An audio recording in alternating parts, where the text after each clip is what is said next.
Oh, I know. We'll get to that, too. And Zig Fracassi can get down on the NHL talk. And he joins us now from New York, our good and longtime friend, Zig Fracassi. There he is. Zig, thanks for holding through the break. How you doing, my man? Rod, how are you, my friend? Man, that is one strong feed you got coming there. I love the sound of it. Is Sirius hook you up with that line or what? I don't know. It's just maybe I got good osmosis from my computer line with Verizon Fios, but it's all good, my friend. Good to be with you. As always, you look good, you sound good, and I teed you up for our first question. How did you feel about the television? Oh, Hockey Night in Canada! Yeah, I love it, by the way. Yeah, kind of like that. Well, you did grow up in upstate New York. You're an honorary Canadian as far as I'm concerned.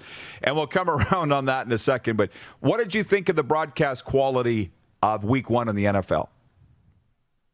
That's a great question. I know you brought that up, and I was thinking about it throughout the break. And I don't know. Maybe I'm just one of these guys, Rod, that just wants to look at the game. I don't need all the sort of periphery noise, the nonsense, Now, the cheerleaders are nice and all that kind of thing. And, the fans getting into it. It's all great in that. But to me, I think this is one of these things. We're in a new territory where this is really the first Sunday that we've had NFL football. People talk about no preseason games and not wanting them and all this. But you got to remember from the TV side, these are chances for these networks to do their sort of dress rehearsals too. So now we're entering this chartered territory where, except for maybe 5 or 6 venues, there's no fans. So I think it's kind of trial by air, seat of your pants type of effect here. So maybe that's where I'm a little indifferent towards it. I just want to see ball. And I thought the announcers were really good on the broadcast. And I got to tell you, the quality of the game for no preseason, no hitting, no inter-squad scrimmages or anything like that, Rod, I thought it was surprisingly good the way that it went Week 1 in the NFL. Well, there you go. And I think if anybody's complaining about the quality of the TV broadcast, is they're really nitpicking. They couldn't pick on the football. It was good. But now that you say that with the cheerleaders, I'm like, did they have cheerleaders? Because I was literally watching just on the field, too. My wife would say, oh, yeah, as if you didn't know. No, I don't remember. Well, I don't think Sunday night, I think, at SoFi Stadium, the Rams cheerleaders were actually outside the stadium. Okay. Gotcha. Yeah. So the burning question I have for you, and I don't know how much you've spent on this since Sunday on Channel 88, but Tom Brady, everybody's saying Brady a dud in debut, and even on the broadcast, the announcers, they had the Buck and Aikman kind of trashing Tom a little bit. Was it as bad as people are making it out to be? I mean, I watched the game. It's one of these things where, and actually Tampa got the first score of the game. I mean, Tom Brady actually had the first touchdown. People kind of forgot, and he even admitted after that he missed some throws. And then, yesterday, Bruce Arians, some of the bites that he had that basically, were he looked like Tom Brady in practice, and then, it wasn't like we weren't prepared for what the Saints were going to offer. So, yeah, I think that was way overdone. I mean, if he throws 5 touchdown passes and they win, Rod, it can only get worse from there. So maybe from the glass half full department, things can get better for Tampa Bay. He is in a new offense. It's new terminology, even for a quarterback with his street cred and his 6 championships. It is new lingo, a lot of new personnel. Rome wasn't built overnight, so I think everybody just needs to calm down just a little bit there. Well, they are in Dallas. They're very chill in Dallas. And by the way, I'm a Cowboys fan with the way Mike McCarthy blew the end of the Sunday night game. I'm reading on The Athletic. Hey, Mike McCarthy could have been better in his Cowboys debut, but he'll get better. Zig, they blew a game. Yes, they blew a game. That's how I see it. I don't know your thoughts on how that game ended. What did you think?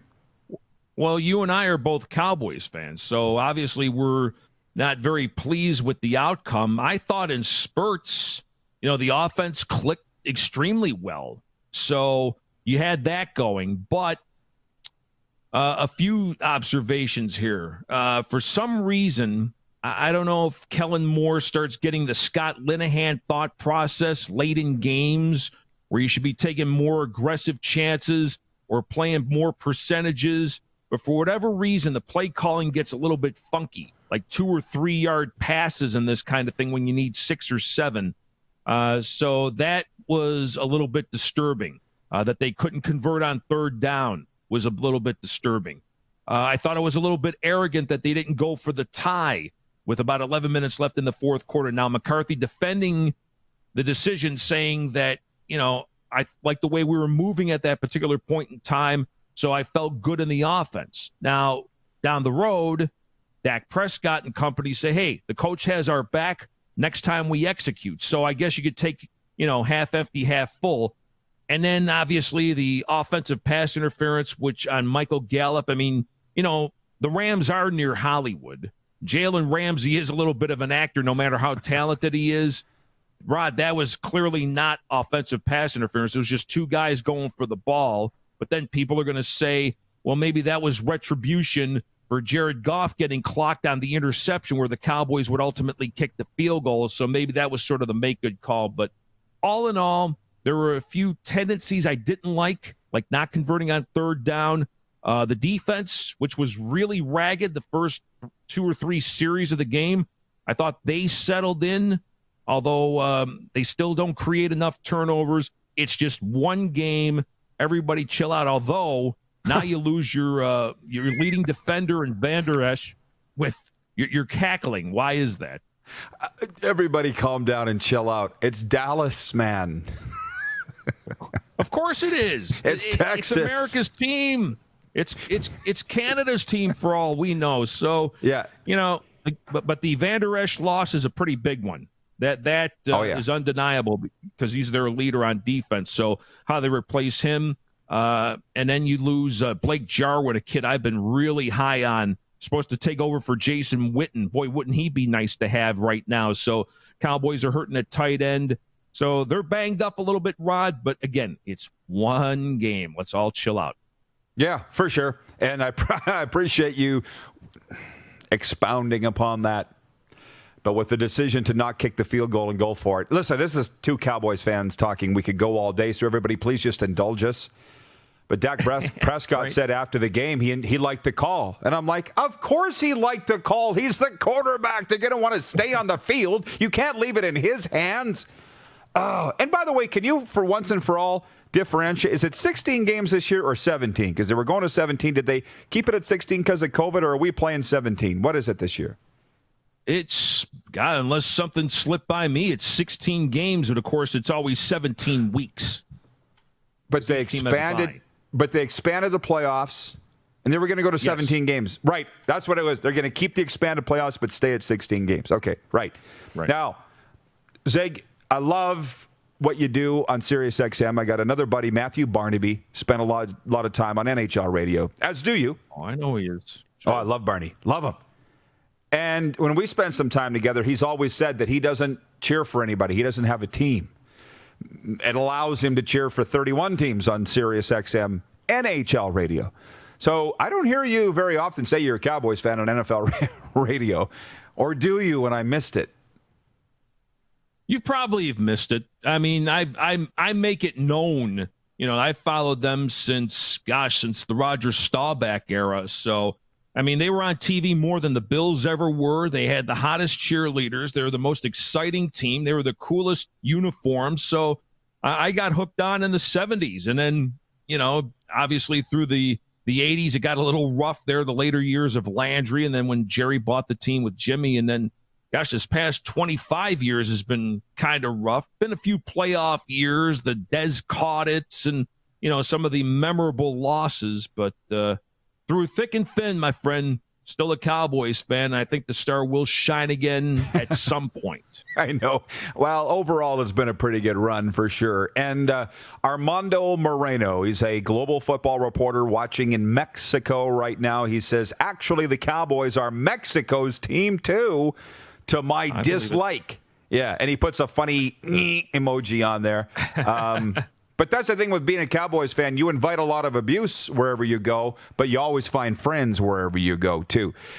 By the way, with the absence of preseason play in the NFL, Zig, and we talked about this on the show yesterday, do you just not feel like we could just wipe everything out of what we saw in week 1, that it was an anomaly somewhat? I mean, the play was good, yes, but I don't see any trends developing yet. Far too early for that.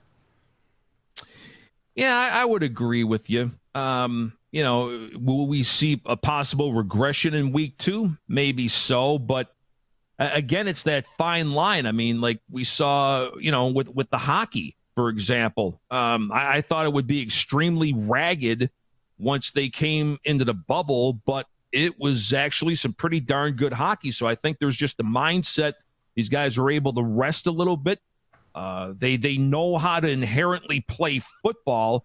It's just in the case of a new offense, new coordinator, what have you, it's just the master of timing and getting the cadences down and things like that. And obviously on the defensive side of the ball too. So from a preservation standpoint, I think it's absolutely great, but and the instincts ultimately take over. So I think you still may see a little more ragged football. I mean, last night, I don't know, Rod, if you stayed up to watch Tennessee and Denver, there were instances I thought that game was going pretty ragged. And gosh forbid, Gostkowski missed like 4 kicks, but then hit the one when he really needed to.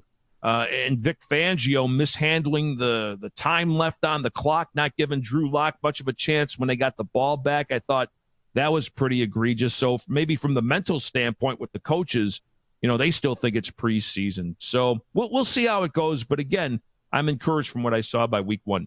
Oh, me too, absolutely. And by the way, as soon as the Vegas-Dallas hockey game was over, I flipped over to Monday Night Football, and it was 7-7 in the third quarter. And I'm like, I'm not watching this. I'm going to bed. I was already in a bad mood anyways because of the Golden Knights ending, and I don't think I missed too much. By the way, John Ohm is watching in Winnipeg. He says, I like the Cowboys when the man with the hat coached them. That was Coach Landry. And there's no reason not to enjoy them now. Jacques in Ottawa is watching, Zig. He says, Dallas is not Canada's team. Of course not, Jacques. That's the Saskatchewan Roughriders. That's it. Yeah, exactly. I thought did you lose that Rider shirt that I gave you, Zig? Did you lose it? No, I still have it. Next time, okay. I'll wear it next time. How about that? Okay, perfect. Darren Bradley is watching, Caesar. He said, is that a Super Bowl poster on the wall or a Stanley Cup behind you? What do you got? Oh, that's Stanley Cup. My better half put that up there to give ambiance to our living room here. So I love it. Mm-hmm. Zig, okay. Yes, Could you spend so many years in Vegas? Your thoughts on the Golden Knights losing out? I don't know how much you're following that, but the fact that the Raiders are opening a new season, their first season in Vegas, and not being allowed to have anybody in Allegiant Stadium. Man, does that suck. It does. I know my brother still lives out there, and I know they were planning on, I think the Bills are out there, so they were planning on going to that game. Unfortunately, it's not going to work out, but, it's amazing. I mean, I lived out there from 1985 to 2001, and at that time, Rod, it was just essentially UNLV basketball. I mean, Tark the Shark and going to Final Fours, winning the national championship, and that was really about it. And you could bet on pro games and everything like that. So funny, I remember Oscar Goodman, who was like a 3-time mayor and, former prominent attorney, went to Gary Bettman and said, you know what? Maybe hockey could work here in Vegas, because it was always a good hockey town. When I was there, the Thunder were there. Clint Malarchuk was involved in that organization. Alexei Yashin, Patrice Lefebvre. So there was always, a hardcore, maybe 5,000-6,000 a game at the Thomas and Mack Court, and then ultimately, 20 years later, so they got the Golden Knights. But to that point, to that game, Rod, I thought when Vegas had the lead in the third, they got a little complacent. I thought Dallas was definitely the aggressive team for about the last 6 or 7 minutes. And then when you saw them get that first goal, I'm thinking, you know what? They're going to wind up coming back, tying this game, and then ultimately winning it. Dallas seems to have kind of that mental resolve that maybe Vegas doesn't. Maybe Hudobin got into the Golden Knights' head. Hudobin looked an awful lot like Tim Thomas the year the Bruins went to the Stanley Cup in 2011. And Tyler Seguin even pointed that out last night after the game. So, with Vegas, again, the Golden Knights, I think maybe they need a little tweak here and there. The Raiders, Rod, looked very good offensively against Carolina, but that defense, like the old Archie Bell and the Terrells tune, they need to tighten it up quite a bit. But good start for the Raiders, a bad play for the Golden Knights. Oh, absolutely, no doubt. Hey, they're calling Hudobin Houdini. The Golden Knights players are. And I'll tell you what, as far as goalies go, I don't envy the Vegas Golden Knights with what the decision they're going to make with Robin Lehner and Marc-Andre Fleury. I really don't. And I'll end this on this, Zig. A few. Robert Kazakov, one of our viewers, says, Brent Ashton played there too. Must be talking about the Las Vegas Thunder. What a small world. Ooh, Clint Blarchuk, very close friend of mine, by the way, the Cowboy goalie. As you know, and Clint told me a story recently, he was playing with Vegas Thunder. He had a chance to sign with the Bruins and said, no, I'm going to stay in Vegas. I'm having too much fun. And the money wasn't, well, that was a bit of a problem, as we know. But speaking of the Bruins, I had Don Cherry on. We had Don Cherry on last week. And honestly, man, I can die happy. Yeah. There's not much left on the bucket list for interviews for me. Who was that guy for you? In terms of what? The biggest interview. Yeah. Oh, geez. I've, not to brag, but I mean, I've been in this business since Marconi invented it. Not quite that long. Well, Don Cherry once said, my main job was to hold the practice door open for Bobby Orr. And several years ago, when I was working in Vegas, we had a show that I was able to co-host a couple of times with some guy named Phil Esposito. So that was a blast. And one time we had Bobby Orr on, and I'm trying not to hyperventilate on the air because I'm talking to, I think, the greatest player of all time. So I've interviewed Bobby Orr, Wayne Gretzky, Jim Brown, Larry Bird, quite a few.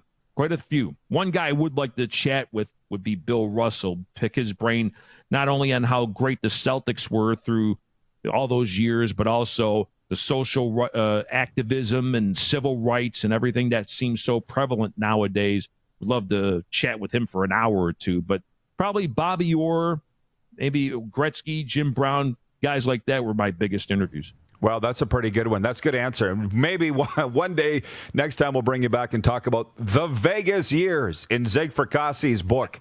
What that's forthcoming, because I can't imagine the people you ran into, the stories. And I guess I should have asked it better and said, who's the one guy you haven't interviewed that you'd like to? Because for me, it was Don Cherry. I've been waiting 30 years for that interview, and now I don't really have. Like, Gretzky is left, and I don't know if that's ever going to happen. But Zig, we'll let you go. As always, I love when we get together. Thanks for the time, man. We're listening. Appreciate it so much.